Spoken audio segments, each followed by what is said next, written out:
জাতিসংঘে এবছরের বৈশ্বিক অভিবাসন প্রতিবেদন প্রকাশ হয়েছে। দুপুরে ঢাকার একটি হোটেলে এই প্রতিবেদন প্রকাশ হয়। অনুষ্ঠানে IOM মহাপরিচালক জানান, গেল 22 বছরে বিশ্বে প্রবাসী আয় বেড়েছে 650%। তবে দুশ্চিন্তার বিষয় হল অবৈধ অভিবাসন। ভূমধ্যসাগরে প্রাণ হারানো 12% মানুষই বাংলাদেশে বলে জানিয়েছেন। এদিকে পররাষ্ট্রমন্ত্রী বলেছেন, অপ্রত্যাশিত অভিবাসন রোধে রাজনৈতিক সহিংসতা বন্ধে নজর দিতে হবে। রোহিঙ্গা অভিবাসীর বাংলাদেশে সন্ত্রাসবাদ সহ নানা হুমকি ডেকে এনেছে বলেও তুলে ধরেন তিনি।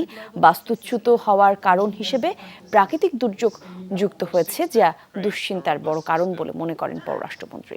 রোহিঙ্গা অভিবাসীরা বাংলাদেশের জন্য গলার কাঁটা হয়ে দাঁড়িয়েছে বলেও জানান মন্ত্রী।